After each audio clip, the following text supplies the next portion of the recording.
He bought an old warehouse for $300, hoping to find something valuable. But when his dog barked at the wall, he realized that it wasn't just junk inside. What he found changed everything he believed in. Subscribe and write in the comments which city you are from. The mountains of Montana still held the color of winter when Ray Donovan awoke that morning. Frost clung to the edges of the trailer's thin windows, sketching white veins across the glass like cracks in ice. Inside, the air was cold enough to see his breath. He rubbed his hands together, pushed aside the wool blanket that smelled faintly of coffee and motor oil, and sat on the narrow bed for a moment before standing. His joints ached the way they always did when the weather turned hard. At 50, his body felt older than it should. Years of service, long deployments, the explosion that had thrown him into the dust of a foreign desert. Each had left something behind. But what hurt most wasn't what the war took from him. It was what it left behind. Outside, a German shepherd waited by the door, silent but alert. Her fur was black with streaks of gray, and her eyes had that sharp, human watchfulness that only old working dogs seem to have. Ray opened the door, and the cold came rushing in. The dog stretched and looked up at him, tail wagging once. "Morning, Shadow," he said softly. His voice sounded rough from disuse. They stepped out into the brittle air. The sun hadn't cleared the ridge yet, but light had begun to spread, touching the tops of the pine trees. The ground was crusted with snow, the kind that squeaks under boots. Ray took the same path he always did, down past the stump of the old oak, then along the frozen ditch that marked the property line. Shadow trotted beside him, nose close to the ground. Every so often she'd stop, sniff, and glance up at him as if to ask permission to investigate further. Ray's trailer sat at the edge of what used to be his father's land. Years ago, there had been a small house, a barn, a sense of permanence. Now only the trailer remained, patched with metal sheets and duct tape.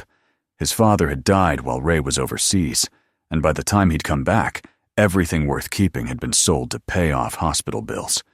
The war had ended for him in a VA hospital, surrounded by strangers who thanked him for his service while quietly avoiding his eyes.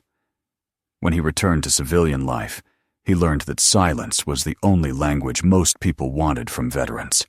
It was easier that way, for them and for him. After the morning walk, Ray poured water into a dented pot and set it on the small stove. The smell of instant coffee filled the cramped space. He opened the mailbox fixed crookedly to the post outside. Inside was a single envelope from the county. His stomach tightened before he even tore it open. The letter was short and impersonal. Overdue property tax, final notice, payment required within 30 days, or foreclosure would proceed. He sat at the table for a long time, staring at the paper. The words didn't surprise him, but they pressed on his chest like a weight. He'd been late before, always catching up just in time, but this time there was no money left to catch up with. His odd jobs repairing fences, patching roofs, replacing carburetors for old trucks had dried up once the snow came. People in this part of Montana took care of their own, and lately, he wasn't one of them. Shadow walked over and rested her head on his knee. He stroked her neck absently, feeling the scar that ran beneath her collar. They shared that scar. Hers from shrapnel, his from guilt. Later that afternoon, he drove into town. The main street was little more than a strip of worn asphalt lined with faded storefronts. A hardware store, a diner, a gas station, and the auction yard that opened twice a month. He stopped at the diner first. It was warm inside, smelling of grease and old coffee. The waitress, a woman named Carla, who'd been serving the same customers for 20 years, poured him a cup without asking. He sat quietly, listening to the hum of conversation from a nearby table, where two men in work jackets were talking in low voices. "Guy in Billings bought one for $200, one of them said. Turned out there was a box of silver coins inside. Some people get lucky. Or stupid, the other replied. Most of it's junk. People rent those storage units, fill them with trash, then die or disappear. Ray's attention sharpened. He'd heard of those auctions. Storage lockers sold off when the rent wasn't paid. It was mostly scavengers and second-hand dealers who went, people hoping to flip something for a profit. Still, the word lucky echoed in his head. $200. That was all he had left, almost exactly. He finished his coffee and looked out the window. The auction yard was across the street, a chain-link lot filled with rows of metal containers. A small crowd was already gathering. He told himself it was foolish, that gambling on other people's leftovers wouldn't fix his life. But desperation had a way of sounding like reason when you had nothing to lose. An hour later, he stood among the crowd, hands deep in his coat pockets, shadow pressed close against his leg. The auctioneer's voice rose and fell with mechanical rhythm, calling out numbers, names, amounts. One container after another was sold to men with quick eyes and faster tongues. The air smelled of diesel and cigarette smoke. When they rolled up the door on container number 17, the crowd thinned. The interior was dim, littered with broken furniture and old tools. A smell of rust and mildew seeped out. "Looks like garbage," someone said, laughing. Ray stepped closer, peering into the shadows. He didn't know why, but something about the space drew him. It wasn't what he saw. It was what he didn't. There was a stillness in there, like a room holding its breath. Then Shadow barked. It was sudden and deep, a sound that turned heads. She rarely barked, not since the war. But now her hackles rose, ears forward, eyes fixed on the darkness inside the unit. The auctioneer paused, half amused. "Guess the dog doesn't like it," he joked. Ray felt a prickle at the base of his neck. Shadow barked again, then growled softly. "I'll take it," Ray said. $200, the auctioneer called. No one else bid. The hammer fell with a dull clap. The laughter around him faded as he signed the receipt. He attached the chain to Shadow's collar, but she resisted, pulling back slightly as he approached the container. He crouched beside her, murmuring, "Easy, girl. It's just junk." But he didn't quite believe it. Inside, the air was cold and heavy. Dust coated everything. He moved slowly, lifting boxes, checking for movement. There were old tools, a stack of cracked photo frames, a few rotting blankets. In the corner stood a small metal cabinet and a safe about the size of a suitcase. He glanced at the safe, then at Shadow. She was silent now, eyes never leaving that corner. By the time he finished loading the boxes into his truck, the sun was setting behind the ridge. The container's metal walls reflected the orange light, making it glow like something alive. The drive home was long and silent. The truck rattled over icy ruts, and the boxes shifted in the back.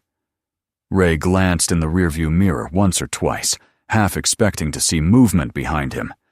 Shadow sat in the passenger seat, occasionally turning to the back and rumbling softly in her throat. When they reached the trailer, he unloaded the boxes into the shed, the safe he carried inside. It was heavier than it looked, and when he set it down, it left a mark on the floor. Shadow sniffed it, then retreated a few steps, tail low. That night, the wind moaned through the trees.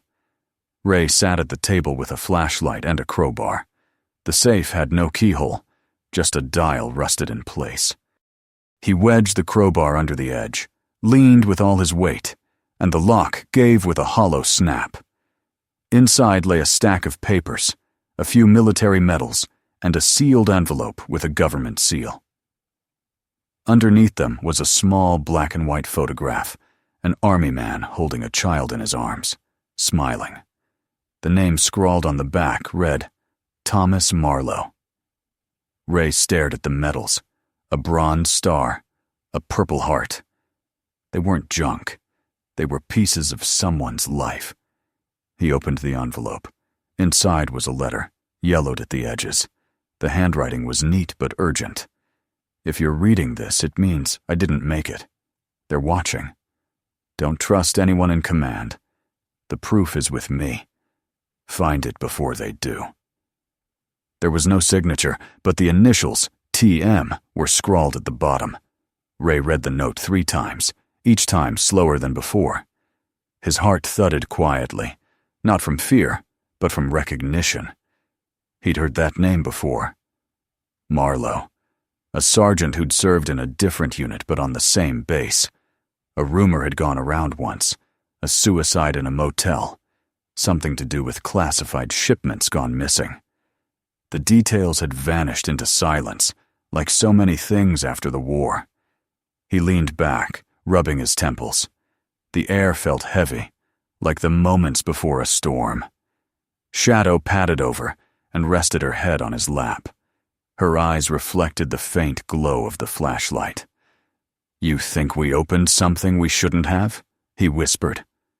The dog lifted her head slightly, ears twitching toward the dark corner of the trailer. Outside, a gust of wind scraped tree branches across the roof. Ray turned off the light, but couldn't sleep. The photograph of Marlowe lay on the table beside the empty coffee cup. Somewhere in the distance, a coyote howled, and Shadow gave a single, low bark in reply. He closed his eyes, but the words from the letter wouldn't leave him. Find it before they do. In the gray light of dawn, he stood by the window, watching the snow drift across the yard.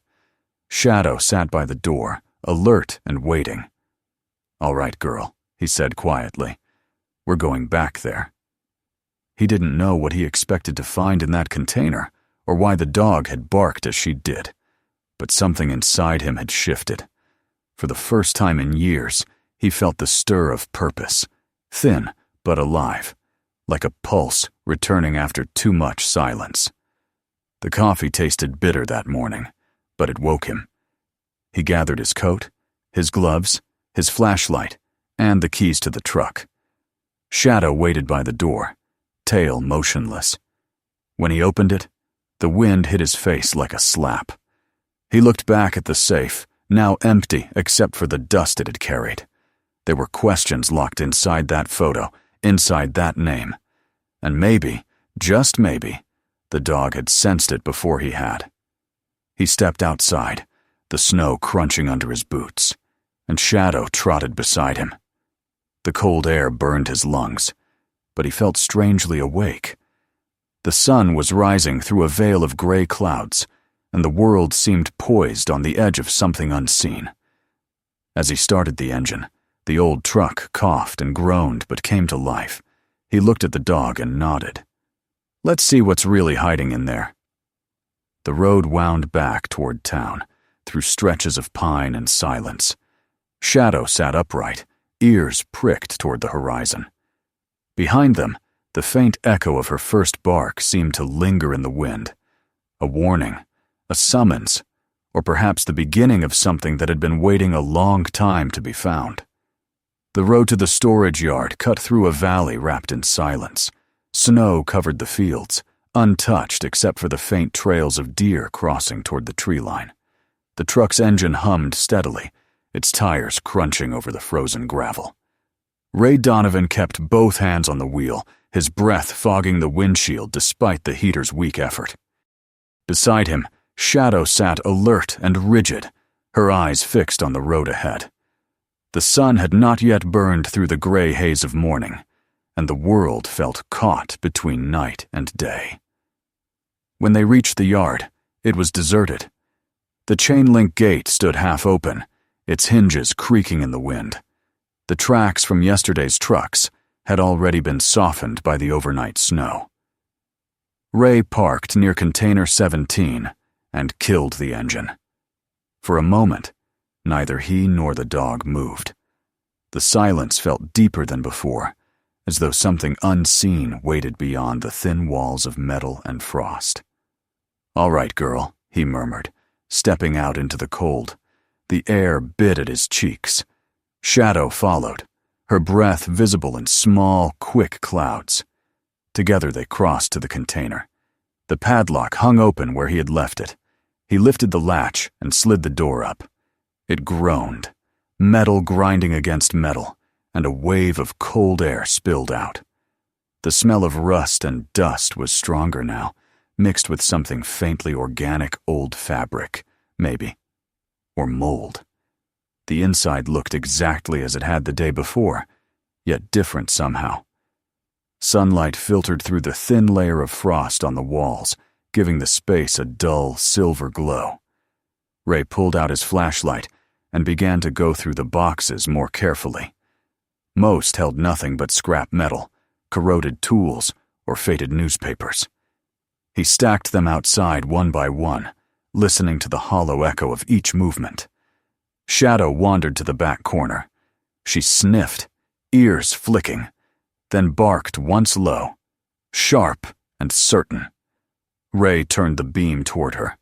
The flashlight circle landed on a sheet of plywood fastened to the back wall with crooked nails.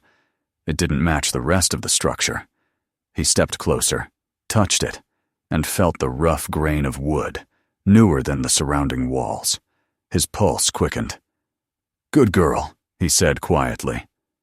He pried the nails loose with a screwdriver he'd brought from the truck. When the board came free, it revealed a narrow cavity behind it, just wide enough to hide a small pack. Inside the hollow space lay an old army rucksack, its canvas stiff with dust. He pulled it out carefully and laid it on the floor. The sound of the zipper breaking the silence made his throat tighten. Inside the pack were papers bundled in twine, a small flash drive sealed in a plastic bag, a stack of letters, and a disc labeled in black marker. Gate 47. Beneath it all was a metal identification tag. Ray turned it over and read the name engraved into the steel. Thomas Marlowe. He sat back on his heels, staring at it. A gust of wind rattled the door. Shadow stood beside him, tail lowered but calm, watching his face, as if she understood the weight of the discovery. Back in the truck, he spread the contents on the passenger seat and wiped the frost from the flash drive's plastic case. His hands trembled slightly. The name Marlowe had already unsettled him the night before. But this was confirmation. Whatever had happened to the man, these were his last possessions, hidden deliberately. Ray drove home through the falling snow, his mind racing. He didn't notice how tightly he gripped the wheel until his knuckles ached. Shadow occasionally looked up at him, as if waiting for a command that never came.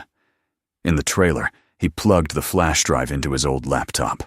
The device blinked once and loaded a single video file. The screen flickered, and then a man's face appeared, tired, lined, illuminated by the dim yellow of a desk lamp. His uniform was wrinkled, the collar open. The background showed a bare room, maybe a barracks or cheap motel. "My name is Sergeant Thomas Marlowe," the man said, his voice steady but low. "If you're watching this, I didn't make it." He paused, swallowing. What we were told to transport wasn't humanitarian aid. It was weapons illegal stockpiles bound for private buyers. They said we were moving food, medicine. That was a lie. They've covered it under the code name Black Sun. He leaned closer to the camera.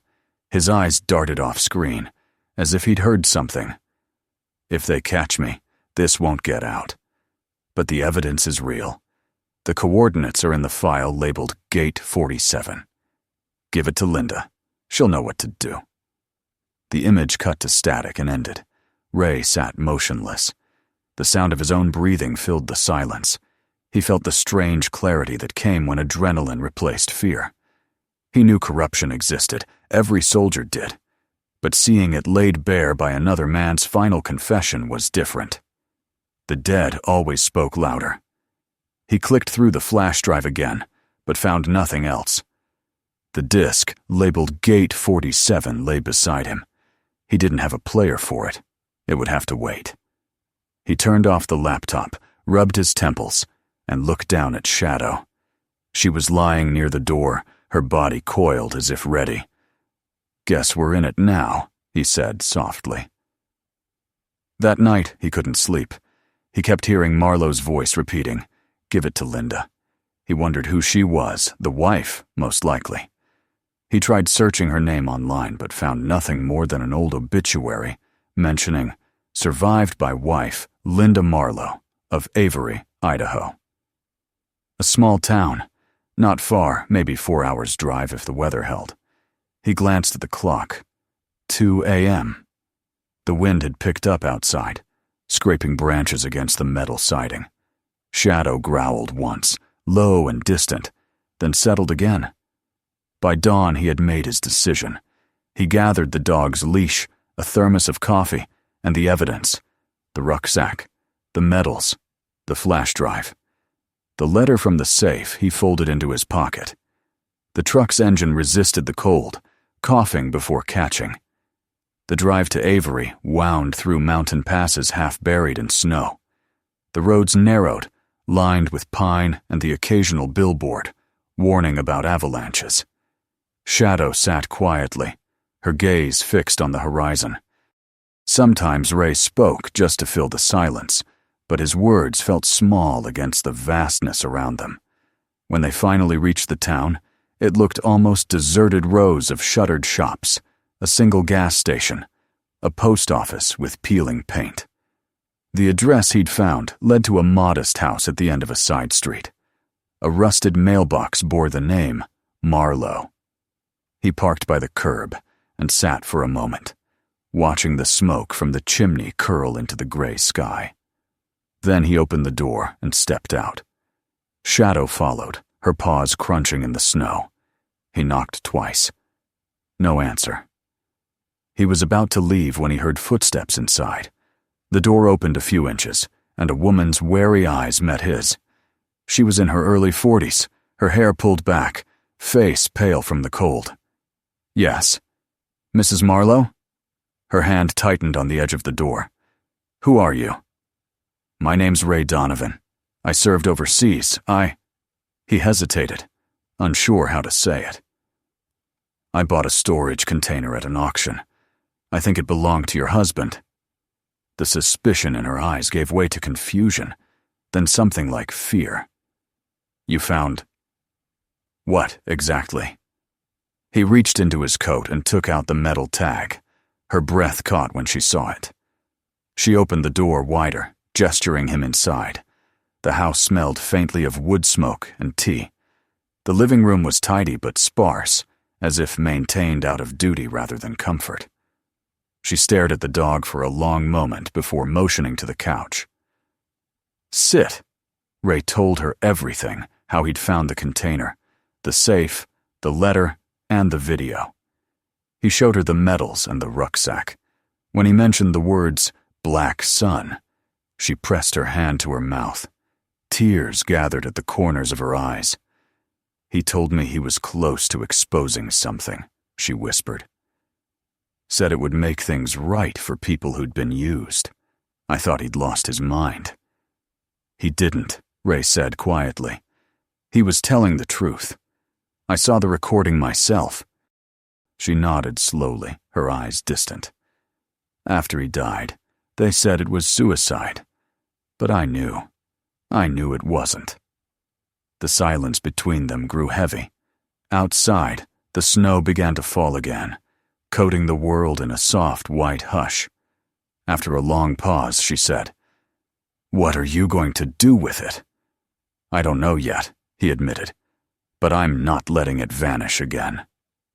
She stood and walked to a small table where a framed photo of her husband stood beside a folded flag.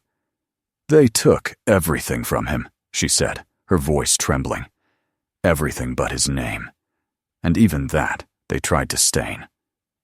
When he left the house an hour later, she pressed his hand. "Please," she said, "whatever happens, tell the truth." "I will," he promised. Back in the truck, he sat for a moment, staring at the photo she'd given him, Thomas in uniform, smiling beside her, and a small boy. The boy must have been their son, The image made his throat ache. He drove back toward Montana, the snowstorm thickening around him.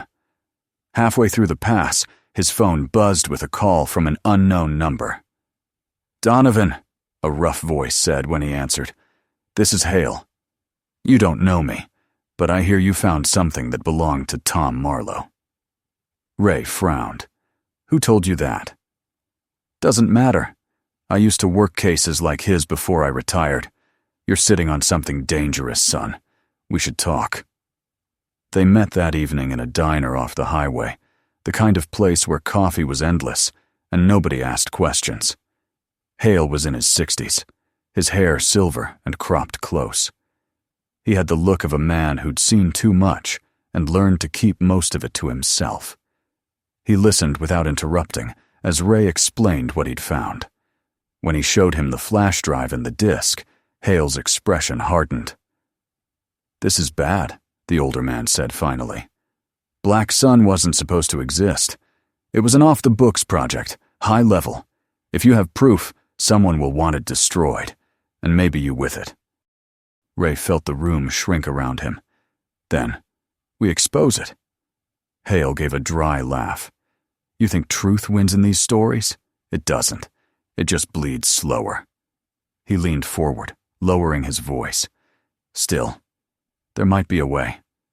Those coordinates, Gate 47, that's not random. It's a warehouse, an old supply depot that got decommissioned years ago. Some of us used to call it the graveyard. If there's physical evidence left, it's there." Ray stared at him. "And you can get us in?" "I can get you close.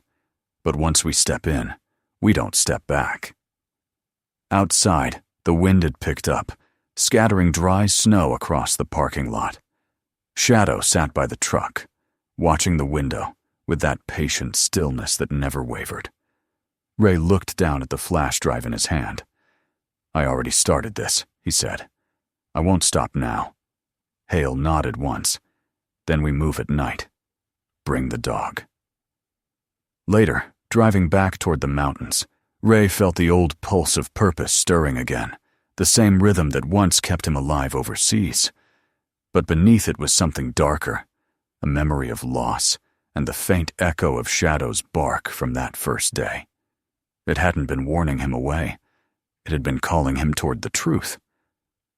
By the time they reached the edge of the forest, night had swallowed the road. Snow fell in heavy sheets.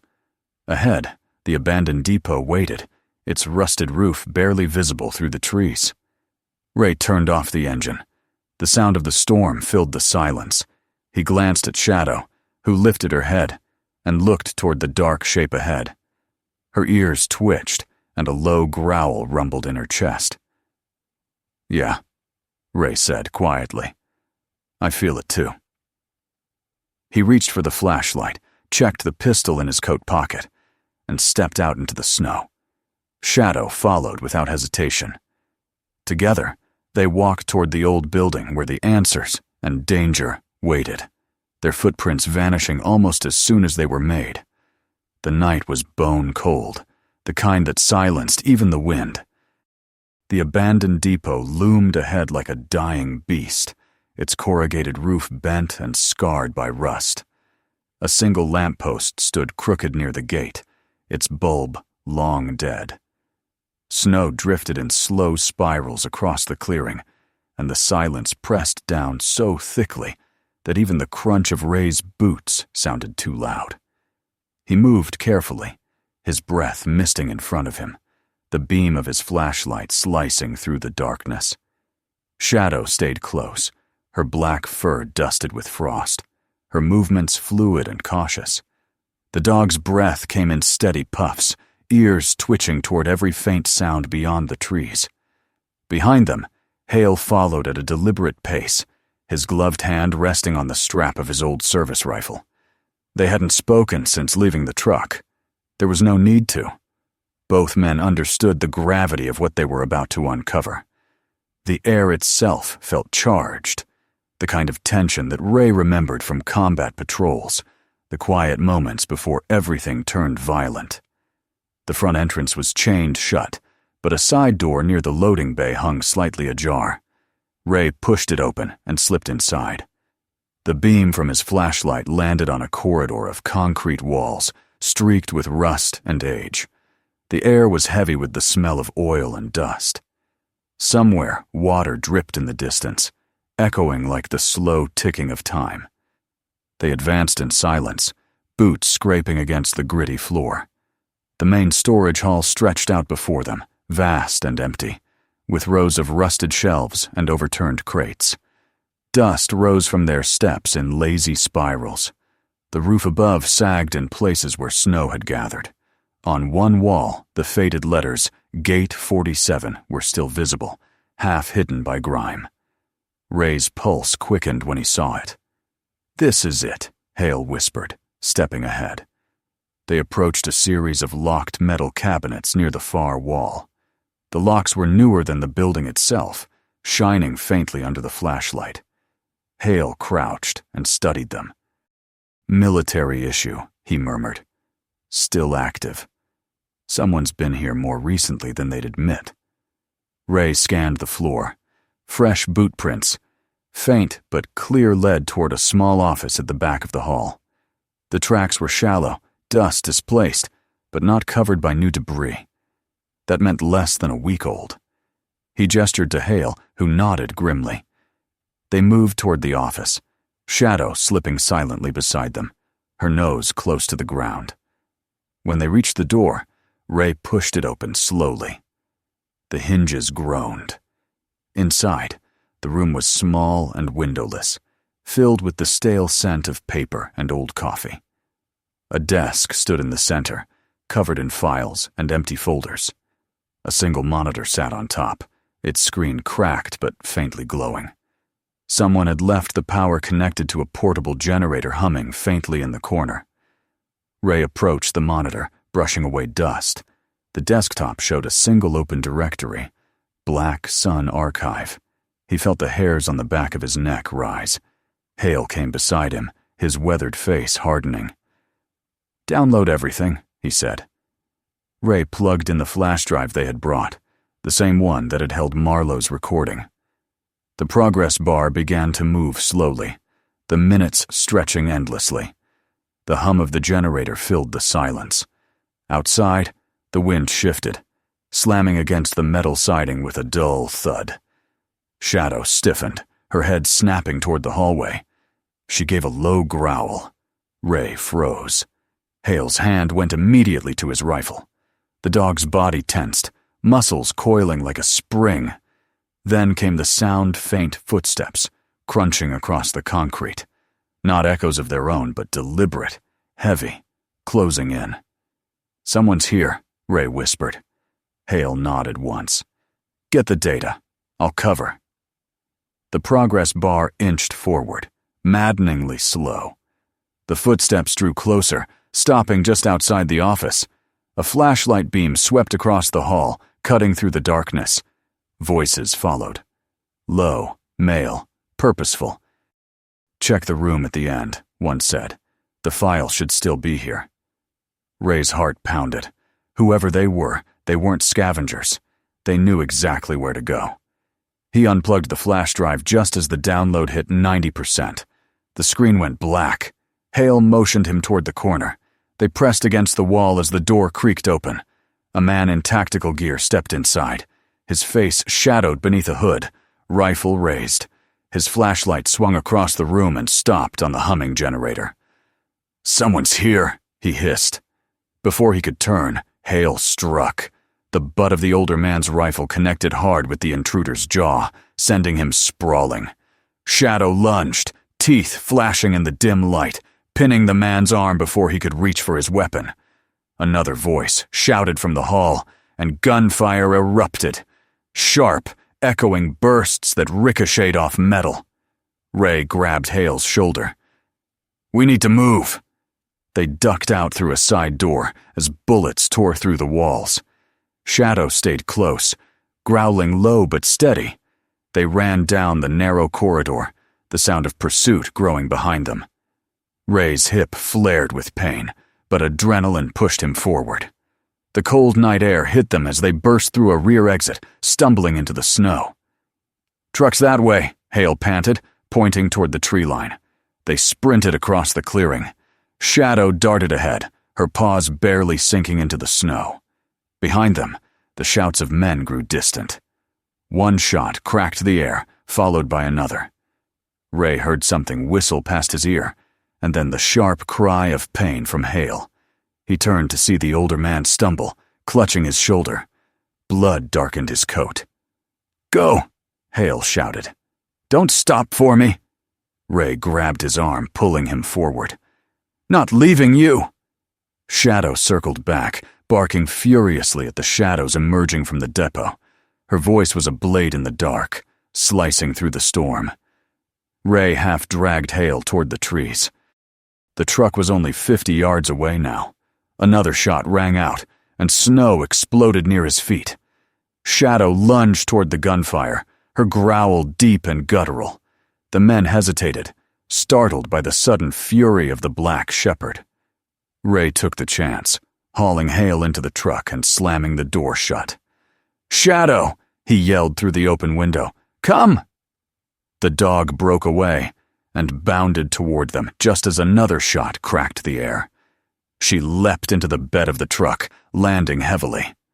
Ray slammed the gas pedal, tires spinning before gripping the frozen ground. The truck roared forward, snow spraying behind them as the depot vanished into the storm. They drove in silence for miles, the only sound the rasp of the heater and Hale's labored breathing. Ray's hands were white on the wheel. "You hit bad?" he asked. Hale shook his head weakly. "Through and through. I'll live." He looked out the window at the endless white blur. "They'll come after us now. You know that." "I figured." Hale managed a grim smile. "Marlowe was right. There's proof. Enough to burn the whole thing down." Ray nodded, but said nothing. His focus stayed on the road, on the rhythmic sway of the wipers clearing the windshield. Shadow shifted in the back seat, whining softly, her head resting on the console between them. They reached Ray's trailer near dawn. The horizon was pale, the world muted beneath the lingering snow. Inside, Ray cleaned Hale's wound and bandaged it tightly. The older man winced, but didn't complain. "Rest," Ray said, pouring him coffee. "I'll figure out what to do next." But even as he said it, he knew rest would not come. The flash drive lay on the table, its dull plastic casing glinting in the weak light. It contained enough evidence to expose a network of betrayal, maybe even murder. And now it had cost more blood. Hale dozed fitfully on the couch, while Ray sat by the window, watching the snow fall thicker outside. Every now and then, a pair of headlights passed along the distant road, and his muscles tensed. Shadow slept near the door, one ear twitching at every sound. At noon, Hale stirred. "You can't stay here," he said quietly. "They'll track you. The only way this means anything is if it reaches someone who can't be bought." "Like who?" Hale hesitated. "A journalist named Karen Ellis. Used to cover military contracts before she got blacklisted. She's in Portland now. She'll know what to do." Ray stared at the flash drive. "Then that's where we go." They left at dusk. The sky burned faintly orange before sinking back into gray. The roads south were treacherous, slick with ice, and winding through the mountains. Hale dozed in the passenger seat, pale but stable. Shadow watched the window, ears flicking at every gust of wind. Hours passed in silence until the lights of Portland glowed faintly on the horizon. The city felt too large, too alive after the quiet of the wilderness. They parked outside an old brick building with a faded sign, the Independent Beacon. Inside, the office was dim, cluttered with papers, and the faint hum of old computers. Karen Ellis looked up from her desk as they entered. She was in her late 40s, hair streaked with gray, eyes sharp behind wire-framed glasses. When Hale introduced them, she studied Ray for a long moment before speaking. "Hale says you've got something worth dying for." Ray handed her the flash drive. Not worth dying for. Worth living right again. She inserted it into her computer. The files loaded, rows of documents, shipment manifests, and correspondence. Her face hardened as she scrolled. "My God," she whispered. "This is real."